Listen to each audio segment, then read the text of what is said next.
Raj?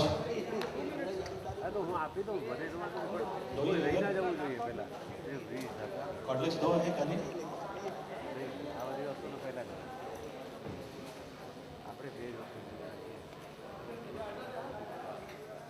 2, 1, 2. 2, 1, 1, 2. 2, 1, 1, 2. 2, 1, 1, 2. Questions? We'll take one more and then the rest of the questions can be taken offline. So one more question. So thank you very much, and let me again thank the eminent panelists and IRF for having a subject like this on the agenda. Thank you. Thank you. Let's give a big round of applause, ladies and gentlemen. We've got a token of appreciation for all the panelists, and there it is. Request the young lady to kindly go ahead and present it. Ladies and gentlemen, let's have a big round of applause. Come on.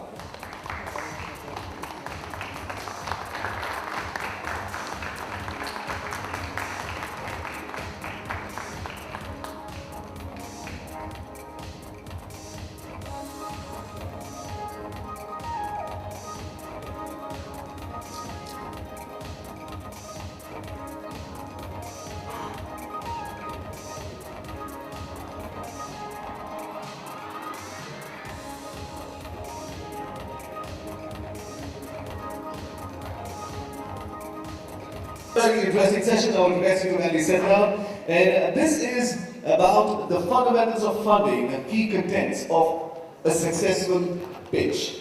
Do's and don'ts for attracting investors to fund your retail business. Ladies and gentlemen, believe me, this is going to be a very, very interesting session. All that it takes to create impactful presentations that will help you secure the finance you need to grow your business. And I have the pleasure of welcoming our panelists in a big round of applause. Please welcome founder, CEO, Master Gaurav Jain. Let's give a big round of applause. Please welcome CEO and founder, Country Zone, Kiran Nadkarni. A big round of applause for CEO, Dasania Hospitality and President NRAI, Mr. Samir Kukreja. Yeah, we can be generous in giving the applause. Come on, ladies and gentlemen, let's give a big round of applause. Yes, very nice. And please welcome co-founder, Shopper Solutions, Mr. Jay Subramaniam. Let's hear it for him. I promise you this is going to be a very, very interesting session. And to moderate this, we've got two co-moderators. First up, we've got co-founder and ED Foreign Synergies India. Please give a big round of applause for him, Chandra Javedi. And I also request you to give a round of applause for Senior Managing Director, Helion Venture Partners, and that's Kamaljeet Singh. That's your event. And ladies and gentlemen, a very, very interesting session. Let's get started.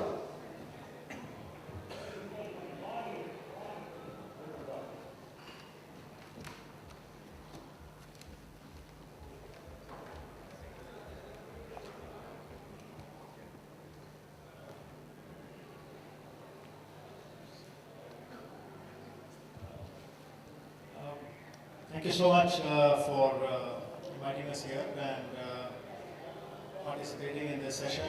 We hope that we can engage all of you in this still post-lunch hour. What we basically propose to do in the next hour and some time is really to engage two different groups which are represented on the dais here. Four of us on the team, two on my left and two on my right, are founders and CEOs of their own businesses, and they have all gone through the process of raising money and building businesses. So we thought we will get their experiences on both raising money as well as managing to work with investors and how to build the business. And Hemu and I, who are right in the middle, are presenting the investor side of the equation, and we will try and bring out the contrast between some of our perspectives. And we have put together a few specific areas that we would like to focus on. Hemu can give you a little more color into that, and then we'll dive into the session. Yeah, thanks, Kanwal. Just to give a perspective of what this session is going to look like, we're really trying to focus on what worked and what didn't work for these investee companies. What are the perspectives that an investor looks for? And what are the challenges really of fundraising? And then there is a fair amount of interest and attention that we want to give on the post-investment part, which is post the honeymoon period of fundraising. And last but not the least, really, how do you make the investor happy with the appropriate exit? There is enough time for Q&A at the end of it, so I'm sure those of you who have questions will come back to that. So I think, just to kick off from where Kanwal said, and I'd like to start with Kiran, just in terms of his journey with Kati Zone. When you look at, this whole question of funding and receiving funding, you had a fairly interesting journey over the last many years. What has worked and what has not worked? And it may be useful to just step back a bit and take us through that journey. Sure. I'm wearing two hats here. I've been a venture capitalist earlier in my career and now an entrepreneur. What has worked for us, I think, some of the things that are important for an entrepreneur to present to OBC, I feel. One is, I think, whatever, business venture that you want to start, I think clearly you need to address a large business opportunity. You are not really looking at a very small niche market segment to address. Because I think even if you own 100% of that niche market segment, I think it's not going to be large. I think the private equity or venture capital investors will find it difficult to exit from that investment unless you find a strategic buyer for that business. So typically they would like to see a business where you can grow to a significant scale within a certain defined time limit. Second thing is, when I invested, for example, most of my 20 years in venture capital, I focused on primarily early stage investing, where typically you invest in a 2 men and a dog kind of a situation, right? So I think what was important for me was that I think the entrepreneur and the team that he would have put together, I think have the ability, have first of all understanding of that business, they understand the challenges and the issues involved, they clearly articulated how to scale this business, so the business plan clearly articulates that, and I think they show an adaptability to a market which is always changing, right? Businesses never remain static, they're always dynamic. And therefore, in the management team, I always looked at, there are certain traits in the team that showed me that, they have an adaptability to change, so nimble-footedness in some ways. So that was the second. And the third is, of course, whatever you're offering, you have to have a strong differentiation, food is one of the low entry barrier businesses, anybody can start a food business. And therefore, I think in food, the mortality is also very high. How do you differentiate your business in a very crowded market like food, for example? And that was something that we planned right from day one when we started Kati Zone. I mean, Kati Zone, just to give an background of Kati Zone, we are one of the early players in the quick service restaurant business using Indian foods. There are a lot more concepts that are coming to food in India, which are international giants. But we are one of the early players who are defining the Indian food QSR. So three things that were very important that worked for me, both as a VC as well as an entrepreneur, is I think one is to have the right kind of team, right kind of product that has a strong differentiation in the marketplace, and a business opportunity that is where you can scale the business considerably. Samir, you want to add the operating perspective to this whole thing of what works? So, before my current role, which is I'm president of the National Restaurant Association, and I've also started up very recently a consulting company for hospitality and retail. I was for the last 6 years a co-investor with a PE fund called Navis Capital, and also the operating CEO of Nirulas.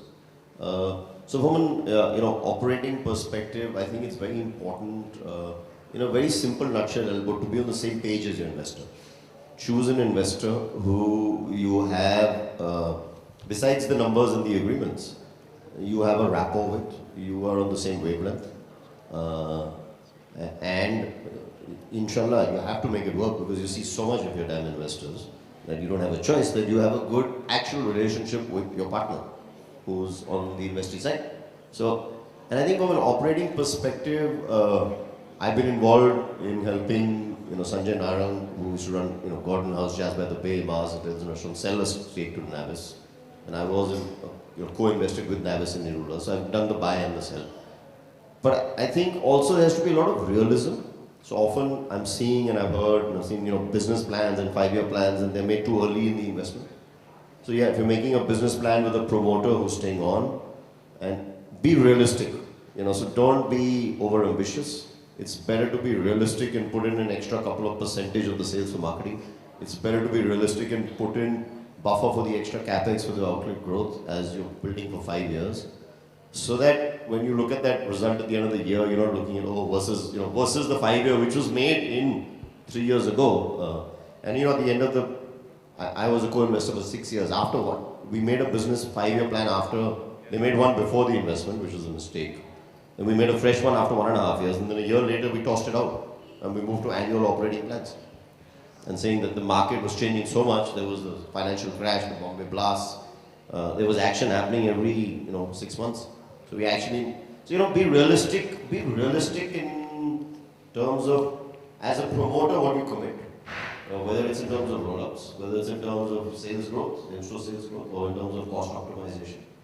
So that then therefore, it's better to over-deliver, over-perform and under-commit than vice versa. And well, you want to take the investor's view on what worked and what didn't?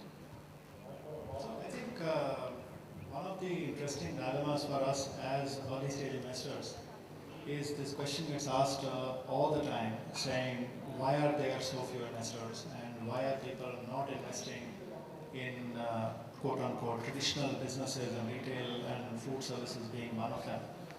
And I'm assuming that the fact that all of you are sitting here, there is some at least academic interest in the space, and hopefully some budding entrepreneur also say in the audience here. One of the biggest issues with the whole quote-unquote traditional or brick-and-mortar businesses is that it takes a long time to scale. And the time horizon of investors typically, at best 5 years, 7 years, you're looking for an exit. And that alignment of the business model with that kind of an exit horizon is really the biggest issue, apart from the complexity, as Kiran rightly mentioned, of execution, of getting a lot of arrows aligned all in the same direction. So what we look for is, just a takeoff on what Kiran mentioned, is somebody who has both the nimble-footedness to adapt to the changing environment, but also the foundational capability to build the platform of scale. And these are, at one level, slightly contradictory to each other. So you have to find either an individual who represents both, or maybe a combination of founders who can bring in the two perspectives. But at one level, you're worried about how you're going to pay salaries next month, how you're going to bootstrap the business. At another level, you're thinking about processes and systems and getting sure that you are not going to be building a 5-store or a 10-store operation, and you're trying to at least lay the foundation for a 300, 500 store kind of a business model. So I think that is one very important characteristic. There's almost schizophrenic personality that one would look for. And second critical thing is that the most important thing for us as investors, and we have done a few investments in this space, is really understanding the absolutely finest detail of how a unit model will work. And this is something which all of you guys in the retail world understand and imbibe very deeply. But as an entrepreneur, this is almost the make or break of a business. Because if the detail of how you're going to make one unit work, so focusing on getting that model right, and then figuring out how to scale that model. I mean, we love that kind of a concept. So, companies that we have invested in, our confidence is that the model is well understood. And how do you build on top of that, and so on and so forth. So, I think the good news is that there is appetite. Interestingly, there is more and more money which is looking at younger and younger companies. So, new seed funds have come into the system. People like us have started investing in early stage quote-unquote brick-and-mortar businesses. A lot of angel money is available. But as entrepreneurs, what we really want to see is both the ability to get the model right and add everything else that Kiran said, scalable, something which can really build a large business and so on. And second is the mindset of an entrepreneur. A lot of very seasoned professionals who turn entrepreneurs are not able to adapt to that requirement of what typically an entrepreneur is required. And that's the trigger which we are trying to assess pretty much as we evaluate a new investment. So just some practical tips I thought I'll share from the investor's perspective. Just to add our investor perspective to what Kanwal has said, for us actually the consumer proposition is actually really the starting point. For example, Kiran's concept of Kati zone. Clearly, the concept of a Kati roll is probably as old as the Mughal era. But the fact that somebody thought of packaging it and presenting it in a QSR proposition is obviously something which makes it very exciting. So for us, the core consumer proposition is really the starting point of the entire business model. Because if the proposition is known, it is familiar, and yet innovative, it makes it attractive and yet less risky. The other thing is, at least that for us that is very important, and I'm sure Kanwal will agree, is the entrepreneur himself or herself. Many times, you get many proposals almost every day. And literally in 5 minutes, you can make out the amount of homework, the amount of research, the amount of preparation that the promoter has done or not done. And it's sad sometimes that you can see a proposition which the idea is interesting, but because of a lack of homework or preparation, you find that, hey, I don't want to put money with this kind of an entrepreneur who hasn't taken the trouble to do homework and really cross the T's and dot the I's, just in terms of the proposition. So for us, those are two perspectives in addition to to what Kanwal spoke of. So taking a cue from that, and I'll ask Gaurav to probably share his perspective, having received money from Helion. What would you say are your perspectives, and your experience as you put together the business plan?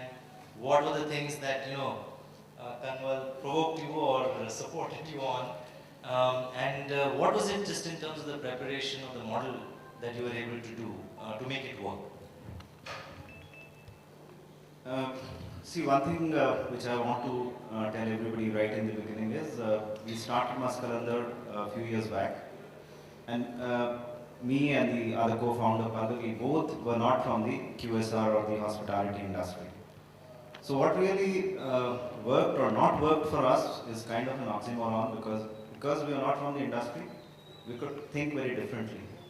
So we could think of scaling a fresh food concept, which is practically absent in the industry today, or very few players are now coming up. What also did not work is the same thing. We're not from the industry, so we did not have the experience. So some of the mistakes that we did, we probably wouldn't have done if we were from the industry. What worked was extreme passion when we started this, and we started this because we wanted to address a core problem when we were working as IT professionals. We used to always hunt for the kind of food that we want at the price point, at the convenience, neighborhood location, which we can eat on an everyday basis, which is clean, hygienic, affordable. And then we put in all the sweat, all the money that we had saved for 5-7 years of our corporate careers into the business, a lot of hard work. And at some stage we thought that now we are ready for pitching to the VCs. Thankfully so, we got funded twice. Once the money came in, I think what really changed was the thought of the scale. How do we now scale it up? So managing 3 stores, managing 5 stores is a very different phenomenon from thinking of managing 30 stores or 50 stores, 100 stores. So that is one of the things which really changed for us. The second is the entire approach, how we look at the business. Because as we are scaling, this is a QSR Indian food that we are doing today. Nobody or very few players have done it. So at every stage we get new challenges, and hence no matter we make the business plans and we give it to the VCs, and we sit in the board meetings and get them cleared also, but we are ourselves scrambling with those new challenges which come every now and then. And then, we revisit the business plan and say, look, this is not working. So the other thing which I want to bring up is, it's extremely important that you have a wonderful chemistry with the person who has invested in you. He understands the complexity of brick and mortar business. He understands, as Kawan was also mentioning, that it takes longer time to scale. So if you take any of the larger chains like Starbucks or McDonald's or KFC's, the first 30 years probably they have not done as many stores that they have done in the last 10 years. So it is a different trajectory altogether that we. So the VC has to be ready for that kind of thing, and these things become dynamic on a day-to-day basis. So that thought process, that scaling, all that has changed since we got the money. Jay, you have worn almost 3 hats in 3 different ways. Not necessarily limited to the business plan, but from your experience, what is it that worked in getting the funding, and what is it that in many cases resulted in you tripping while the funding was being arranged? I think firstly, we went the classic way. We didn't go to the venture funds right at the beginning. We went first to the FFA, that is the Family, Friends and Associates. In fact, my wife's brother was the original angel investor. He invested 6 lakhs and he got, I think, a return of over 125 crores. So, a lot of money. After he invested the second round of funding also, but we were naive those days, so there was no valuation. It was a partnership account, so it was just money going into his account. So he was getting more money and we were getting a little more without valuation. Anyway, it didn't matter because nothing mattered except the business and the passion of the business. Then we went to the banks. And we went to the banks not for doing interiors and fancy chandeliers and all that. We went to the banks to buy property. And we leveraged this property to buy another property. That's the way we built our business. So we used the banks. And fourthly, we used all our suppliers. As our business grew, we had huge negative working capitals, and we used that to build. Now came the crunch of, it was a family business, so the brother was more and more in the business, what to do. So we looked at a venture partner. What advice I give you here is, get a good advisor and pay him a decent amount of money. A lot of advisors say, I'll give you free. Don't do that, because then it will become his information memorandum, it will become his business plan. You have to sit, pay him money which hurts you, so that every week you sit and introspect with him. You get focused. And now you should not get focused at this time only on your business plan and your budget. You should now be focused on your business. Clean up your business, get things right, because all these things take a couple of years. And don't get disheartened when money doesn't come, because advisors say money is coming, this guy is queuing up, all these things are happening. You focus only on your business, only on your employees, only on your customers. Everything else will follow, trust me. You deliver on the brand day in and day out, and scale up the way you want to do. Don't be worried if the money does not come, it will come from other sources. Finally, you will come to a stage where you might have venture capital, you might have a strategic partner, or you might even go for bank funding once again. Again, don't get carried away. Look at all 3 things, because according to me, the best funding today is bank debt, even though I work now with a venture capital fund, as I work on the other side. The best funding is bank funding. Pledge your house, pledge your last shirt on your business if you believe in it. I think that's the way to go. Excellent. I think that really says it very well. But Kamal, I want to take a cue from what Jay said, and I think you may want to add to that. Particularly, at least my view on companies who look at different avenues of funding, debt versus equity. I have a personal view on what ratio is optimal at what point in time. But any thoughts you want to suggest particularly for people who are starting out early on in terms of debt versus equity? I think the first challenge is that debt is not available. So I think the point Jay made is very valid, absolutely valid, that if you have access to debt and you have the ability to service the debt, because debt comes at a tangible cost. Venture money is not free money. It has probably a higher cost to pay. But at least the upfront cost of debt is very visible, and sometimes venture money looks like easy money to begin with, and the news tightens as you go along. So I would say that if there is an opportunity to access debt, then I would agree with Jay to a great extent that having a judicious mix of equity and debt is probably the best way to go, because both have different costs, both tangible as well as hidden and intangible costs. And there is a certain value that debt can provide, especially in businesses like these, where you can very easily see how that money is going to get used and how the returns are going to come.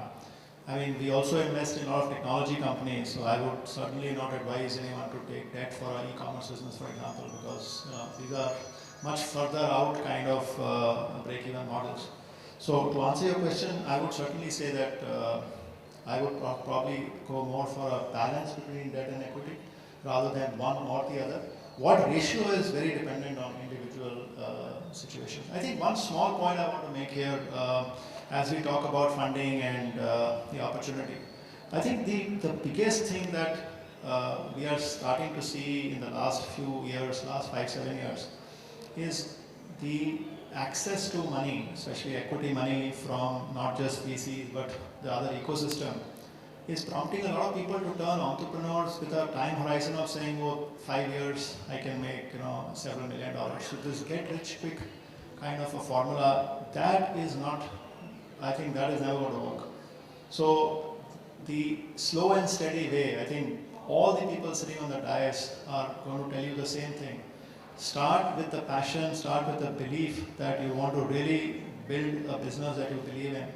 And even if you don't get VC funding, I mean, that's not the reason to do the business in the first place.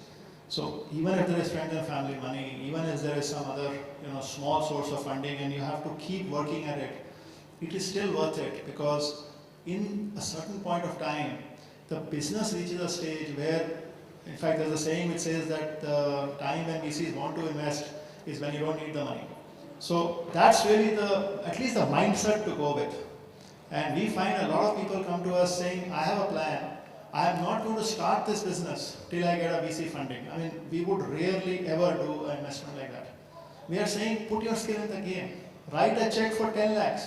Start your business. At least that gives us the confidence that you are doing this out of passion and not because somebody else is writing a check for you, and if it doesn't work, so what, I'll go and do something else.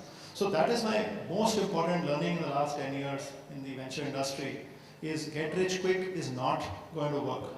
And don't wait for a term sheet before you start a business, because again, that's going to be almost like a rare possibility in my view. Absolutely, and I want to take one important phrase for all of those here who want to or are in the process of raising money. Skin in the game. I think that is a phrase which I'm sure all of you have heard and will hear again and again. Typically, skin in the game, as you all know, means the amount of money that you put in, right? How much of your own skin will get torn off if you sink. We actually add one more dimension to that, and that is what we call the credibility or the emotional skin in the game. Many times we find, I think like Kanwal rightly said, that we have a great idea, we think we can flog it very quickly to a VC, and once the VC money comes in, then our journey really pretty much ends. And we try to look for what is the entrepreneur's medium and longer term commitment to the project. Because we don't want to look at people who are going to look for a quick buck, as you said. And really how much of their own credibility, their own image is at stake in the longer term in that business or in that concept. Kiran, I've known Kiran for a long time, and he's had, I would say, if you don't mind my saying so, a very, very challenging journey over many years to get to where he is. And it's Now of course you're at a takeoff stage and so on. But we like entrepreneurs like that. We like people, of course, who put in their own money, but also put their own credibility at stake. For us, that's a very important part. So that's, I think, the first bucket really around, what worked, what didn't work. I want to take this a little bit further to, and maybe we'll start again with Kiran. Kiran, what would you say, particularly when you're making a business plan? What are the challenges that you need to look at when you put together a business plan? What are the key elements of it? What is it that an entrepreneur really needs to highlight? Because you could have a 200-page business plan, which frankly I would never read. But what would you say are the highlights or the key aspects that need to come in? So one of the key things I mentioned was the people behind the venture. So I think one of the things that was very important for me is to have the right kind of team in place before I go to a VC. And incidentally, when I started Cartizone in 2004, there were no VCs around who would have put money in a non-tech business that time. So I bootstrapped for 3 years, and more than a skin I had, skin and more I had in the game. So anyway, so one is team. Second thing is, because I have been a VC for 20 years, I think what was more important for me was whether there was VC money or not. I think if I had started this business primarily to build something significant, highly scalable business model, right? So demonstrate the scalability of the business model was a key thing for me. So therefore, I think we had to invest considerable amount of money and time and effort in demonstrating that scalability. For example, our business was a hub and spoke kind of a concept. So we have a central manufacturing that supplies all the ingredients to a large network of stores, retail stores. So we needed to understand, for example, so there is a frozen supply chain. I think in the morning session there was a discussion about the cold chains not having well developed. So the cost of logistics in India is pretty high. So how do you deliver food from one location to different retail stores and still meet the value for money offering? Because we are in a segment where I think we have to offer a value for money food. So third thing is we didn't want to run the empire as a monolithic company, so we had to we planned right from day one, go through a franchising model, which means there is another partner who has to make money in the process. So the franchisee has to make money, we have to make money, including all the high costs of logistics. So we had to understand those issues. Third thing was, in India, I think again there was a talk in the morning about real estate costs being very high, the manpower turnover is very high.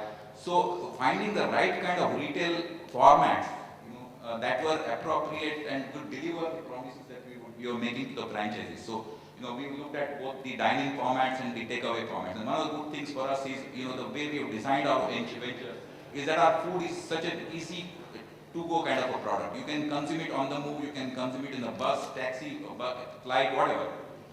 So therefore we can be ubiquitous kind of a business. And so we demonstrated all that. Finding the smallest, for example, today we have a smallest format, which is the kiosk format, which is like a cookie cutter format, which is 8 feet by 8 feet, from which we can deliver a food. And therefore it breaks even at low volumes. Only 2 or 3 people are required to manage the store. So you eliminate or substantially reduce the real estate risk and the manpower risk. So all this, that becomes the demonstration of a scalability was very important. So those are the pains that we went through in the first 6 years. And I think, like Gaurav said, food businesses are something, in our business, for example, it takes far more time to grow from 0 to 20 stores. Growing from 20 to 200 is much easier. So what we have done in the last 6 years, essentially, to give an analogy, build the foundation of a 100-story skyscraper. So that's what the pain is. Great. And Samir, you may want to amplify, basically receiving money comes with huge challenges and of course responsibilities. But staying with the challenges at this stage, from your experience, what are the typical, I would say, obstacles that one finds, as you are Post-receiving? No, before you receive the money. Just in terms Sure. of... I'll give some practical examples. While I was at Navis, and I did engage with a bunch of what I thought were very good potential investors, both strategic and financial. So some of the challenges is, of course, as a brand like Mirula's, there's no challenge in proof of concept or anything like that. But it's a challenge as to, with the next investor who comes in and pays X and cashes out the 2 people there, and then puts in Y, right, over the next 5 years. There was a very clear 5-year business plan I had actually made. And what is the IRR on that Y? And really proving to the investor, and this is a more like a second stage, really, is that, hey, there is a game for you. So you can, and that's important for people like Kiran and Gaurav who are now, at that second stage. One has got second, one perhaps, when we are looking at second stage. So there is always an investor, whether it's an HNI, angel, VC, PE, let me tell you, they all look at IRR. Some of them look at it microscopically, some look at it more macroly, but they all look at IRR. They all have their horizons, ranging with angels as less as 3 years. And you have to have, and this is the topic we're coming to later, you have to have a very clearly defined exit.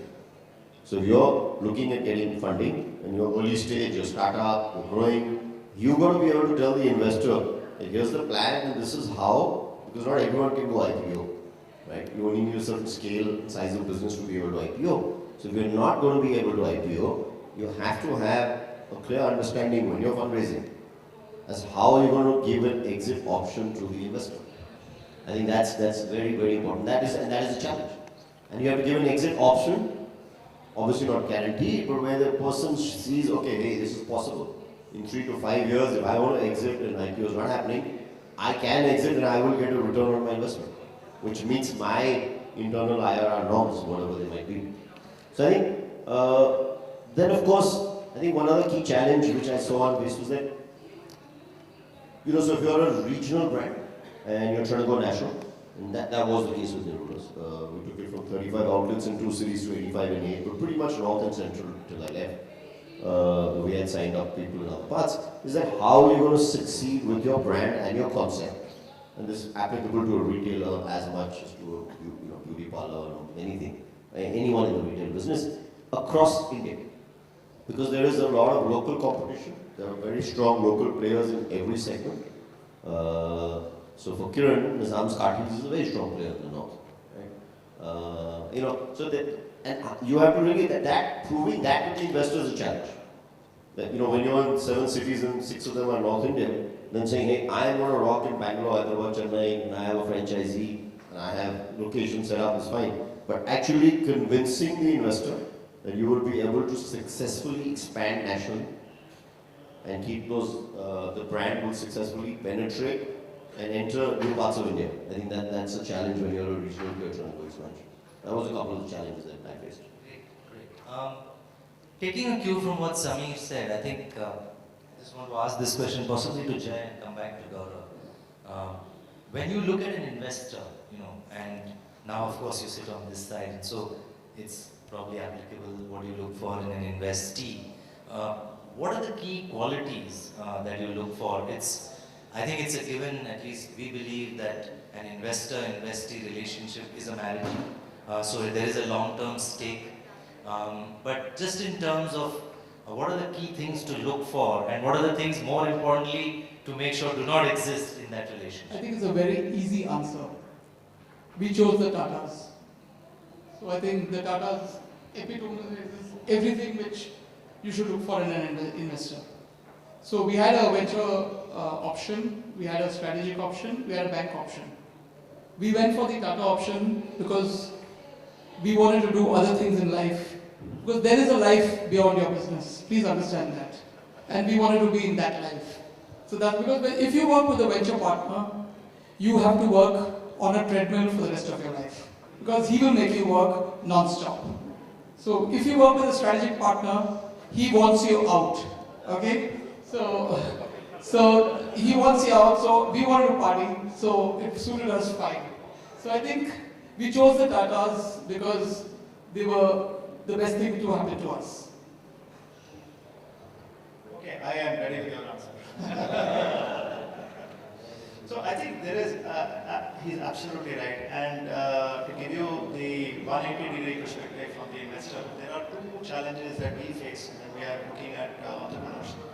One is a very, very unique Indian phenomenon, which is that the entrepreneur is not willing to let go of the CEO seat ever. So it's a strange situation that you have to back somebody who has all the virtues of what an entrepreneur should be: passion, bootstrap, willingness to take risks, nimble-footed. But the minute the business reaches a stage where now it needs scale, process, foundation, the boring day-to-day stuff, he still wants to learn it. And it's impossible to get another professional who might be the right person for the job at that point of time, unless you have a huge conflict and all kinds of things happen, which in any case is a lose-lose for both sides. So I think one of the biggest issues as investors is this aspect of almost like build to last kind of a entrepreneur that we have to choose, who is great at starting businesses and great at scaling businesses. And that's a very rare combination to find in one individual. The second challenge, to Jay's point, is the longevity or the sustenance of the entrepreneur. Like I said in the beginning, if you're starting a business, please think 10 years and not 5, maybe 20.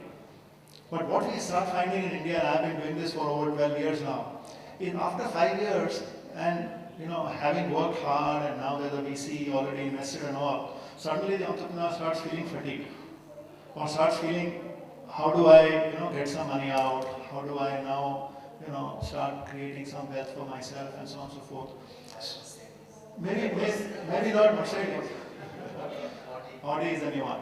So I think the challenge that we find is that in India, the goal set for an entrepreneur, and I'm generalizing it a little bit, so pardon my license here, is you say, if I make a couple of $1 million, I'm happy, 10 crores in the bank, now I can go and party. And you made a lot more money, so I will not take that example. But, suddenly as an investor, if you have come in with a certain value proposition, you have invested at a valuation which is higher than the par value of the company, and you expect a return, but the expectation of the founder is that, listen, I am ready to sell the company at a price which is, gives me a lot of return, and lot return is, let's say, a couple of $1 million. How do you manage that process? And therefore, how do you, goal set yourself for the next 5 or 7 years? So it's a very interesting dichotomy that at one level you're looking for somebody who can last the full race. On the other hand, you know that that person may not be the right guy to last the full race. So that's another schizophrenia that as investors we face all the time. And believe me, we still don't have a good answer, but we keep trying to find optimal solutions for it. So before I come to Gaurav, I'll just add a little bit to what Kanwal said.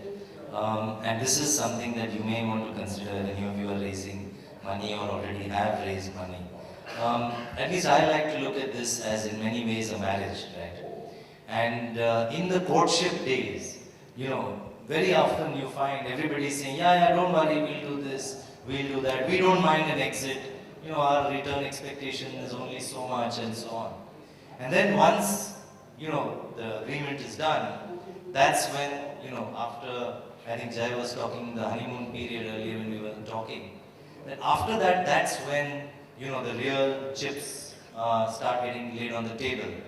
And before you actually sign the term sheet, it may be worthwhile to really iron out a lot of these issues, particularly the sensitive clauses. All of you who are following Indian business, definitely in the lifestyle space, there are well-known brands who have taken money, the relationships have broken down, and today they are in court. So what has happened? Eventually the business has collapsed. So who won? Nobody won. Even the entrepreneur, let me tell you, in that situation, gets left with nothing. So before you actually get to signing the agreement and receiving the money, yes, it is attractive to get a check, not a check, nobody gives a check of $3, $5, $10 million.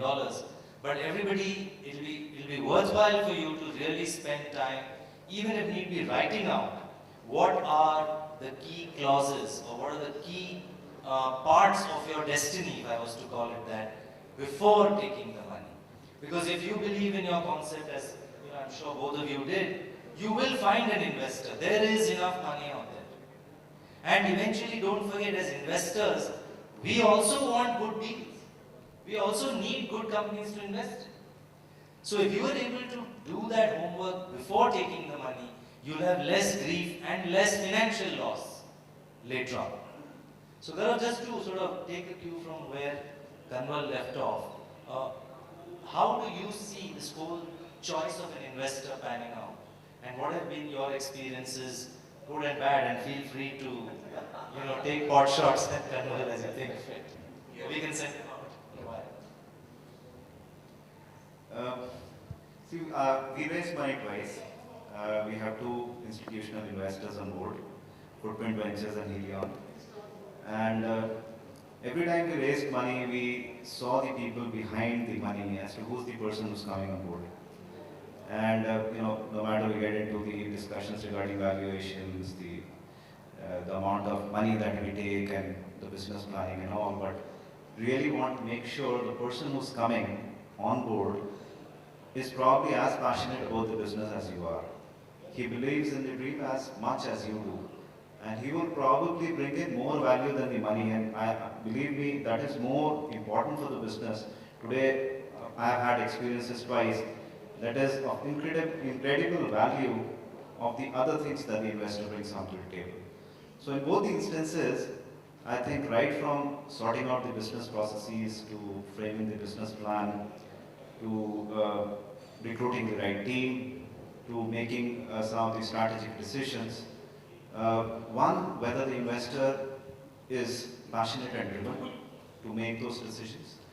And second, whether he has the capability to make that decision. And I think both the times we have, apart from the valuation and the financial terms, I think we have given it more value than the money itself. And I think I would recommend to every entrepreneur that that is the right way to go. Because end of the day, you will discuss each and every aspect of your business with the investor, or at least the investor would like to discuss with you. And if he is not on the same page, and if he is not as passionate, I'm sure you are in a very difficult situation. I just want to add to this. So I think to add and to agree, but to add, so you've got to look at an investor not just for the check and the exit period and the standard stuff. Well, not standard, but the stuff you all look at. But as an entrepreneur, if you're already in business, will know that, okay, these are my pain areas. And if you're an honest entrepreneur, you will all have pain areas. There would be no business here entrepreneur who runs any organization of any size who says they're 100% optimized across every department, every vertical, every area. So there are always areas of opportunity. So you should be looking and saying, as we grow for the next 5 years and you know what the 5-year plan is, I have these current areas of opportunity and I have these areas where I know I'm going to need help.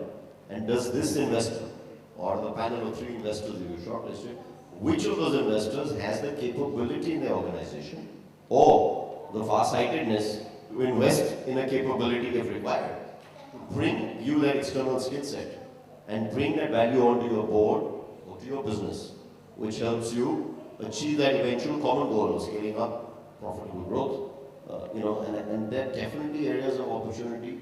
And that was something that I found that Navis and I had a great partnership because they owned 6 F&B restaurant companies across 4 countries. So we wanted to do a lean manufacturing project at the Nirula's commissary.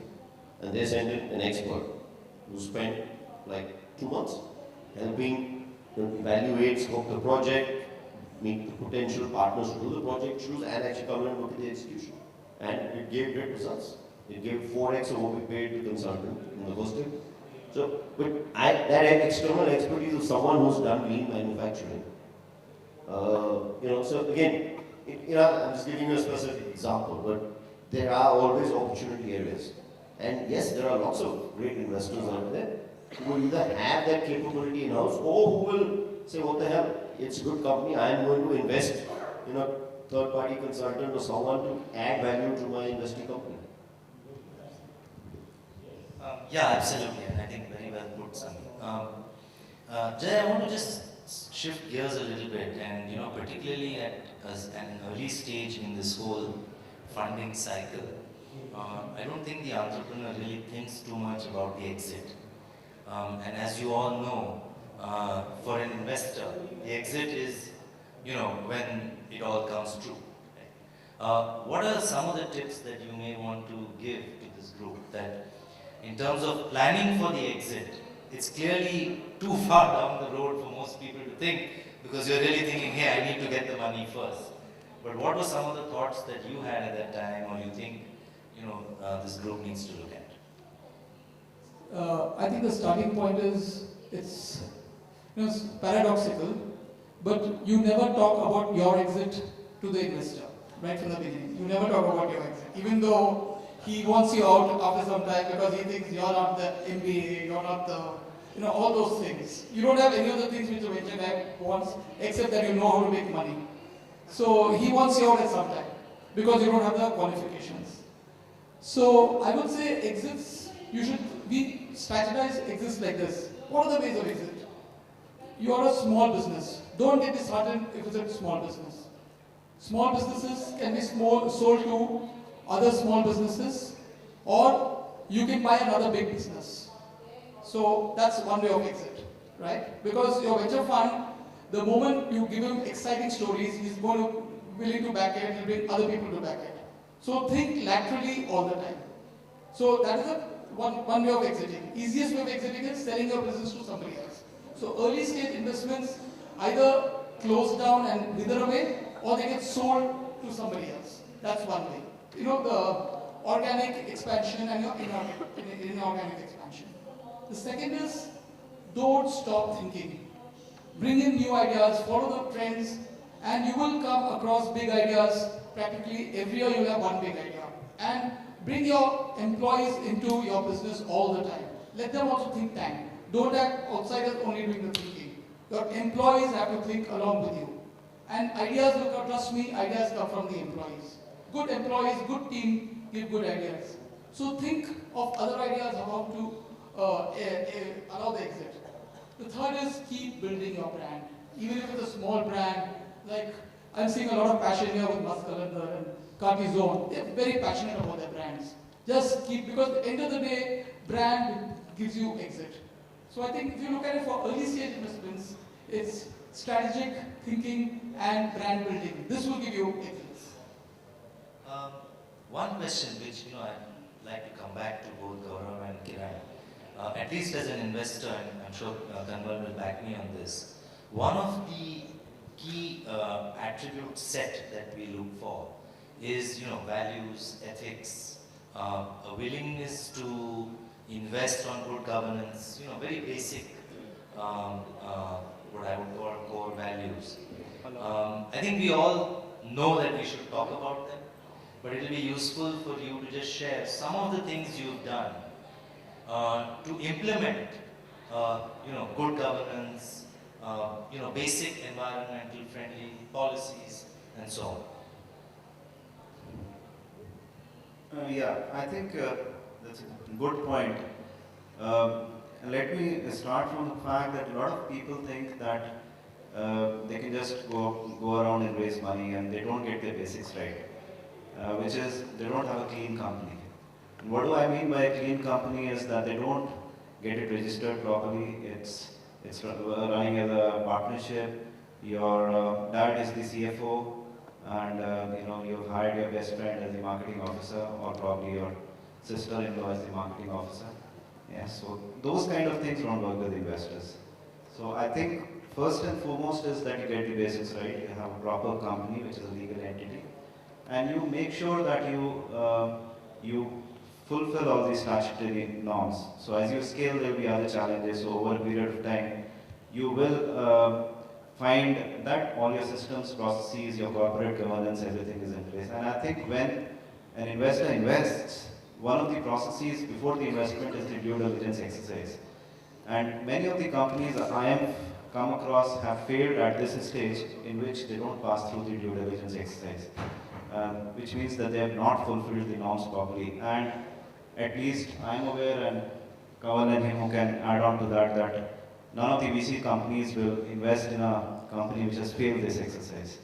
So if we get these basics right, then there is a chance of investment, otherwise there is definitely no chance of investment. As you grow, things become harder. For us, we were first in one state, now we are in 4 states. Going forward, it would be probably some states, multiple countries. So the corporate governance, the legal statutory norms also become more stricter, wider. So you'll have to probably hire. So one of the things that we did is to get professionals on board. So very recently we deployed an agency who's taking care of all these statutory norms, so at least all those basics are in place. Then some of the things which you don't, so that's one of the things on the statutory part. So some of the things that when we talk about pollution or talk about environment, as a socially responsible company, we don't do some of the things. For example, we don't use that carry bag, which a lot of companies, which is not permitted, we don't use it. Many of the companies use it just to save money, at least the lesser known, the startup brands. So those small things, or treat water properly, or treat smoke properly, or do properly soundproof your generators. So these are the small things if you make sure, or not to flout the building norms when you are going up your store, or at least to get to rent out a property which is legally allowing you to set up a business there. When we start up a company as an entrepreneur, we tend not to invest in all these small things, and I think it is very hard to raise money if these basics are not in place.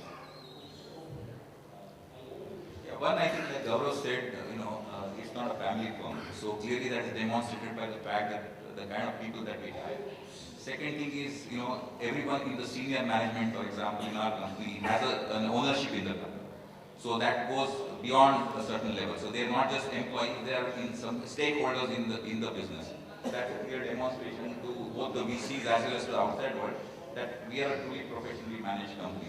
Then of course on the day-to-day basis, in terms of involving investors in terms of taking strategic decisions, for example, I think they are involved in all key decisions that get taken. So we have a review meetings that, besides of course the board meetings that will happen, I think there are certain periodic and more frequent review meetings that happen with both, not just the investors, but also the independent, advisors or directors that you might have on the board and the execution based on the plans that you have. On the social issues, I think one of the things that we have done is, I think we are slowly moving away from the use of plastic. When you handle quick service food, there's a lot of plastic involved in packaging. And we have started moving away from the use of plastic. So we are now even designing, for example, a complete meal box. That's all paper. Now, it is very difficult to take out plastic completely because of the scale at which we are operating. But I would say that today, from let's say a very large dependence on plastic, in a month or two, for example, our usage of plastic will come down to almost maybe 50-20%. So those kind of things that we are demonstrating. I think we already implement, for example, at the Bangalore airport, I think it was news some time back, that not just us, but all vendors have now moved to even cloth bags, for example. There is no plastic use at all, in the final packaging that goes in at airport, for example. So those are the things that we are doing. But I think given the size of the company that we are, I think our social agenda has to be very limited. Kanwal, one question, before we sort of move on to more Q&A part. What are your expectations from the investee post-investment? What do you see as the responsibilities? What do you see as the, what you may call par for the course from the investor? I think one is what we already discussed.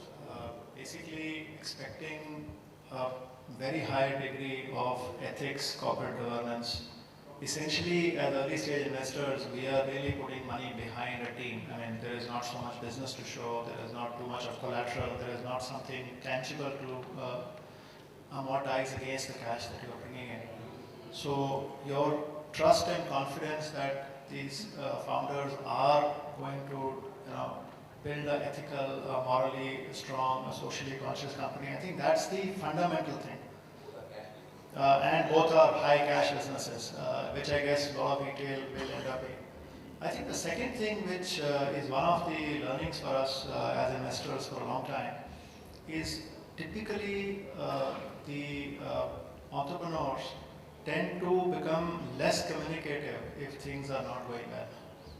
And my strongest advice to any of you who are looking to turn entrepreneur is to over-communicate instead of less communicate, because we are literally on the same side of the table. We are shareholders, we are not debtors. And therefore, if there is a problem, if there are issues which are coming up, and these are environmental issues, these are business issues, we are certainly going to participate in finding out solutions rather than start finger pointing, because it's not going to help anyone by pointing fingers. Only place we draw the line is on ethics and moral grounds. I mean, if there is something going on of that nature, then we would rather shut the business down than try and condone something like that. So I would say one of the biggest things as an investor one looks for is transparency, is being aware of what's going on, and then participating to the best of our knowledge to help the business in whichever way we can. Not every business will succeed. We are prepared for that risk. We are prepared that businesses will end up shutting down at a certain percentage, but at least both sides tried their best. I would say that's the other learning that we have had as an investor for a long time. Yeah, just to add to that, I think many times when investees approach us, it's a bit like you're running, your race in your mind ends at the time of receipt of the investment. Actually, in my view, the journey begins then, because the responsibility on the investee multiplies after receiving the money. And many times we find, in some casual conversation or some, chat over a drink, the entrepreneur sometimes betrays his perspective that, after I've gotten the money, I'm going to buy an Audi or whatever the other one is, right? And those are the entrepreneurs who we just won't touch with a barge pole. Because, it's, or a villa. But I think the point I'm trying to make here is that receipt of money is not the end of the journey of funding. It is actually the beginning of the journey. And many times we see entrepreneurs not realizing the responsibility associated with that.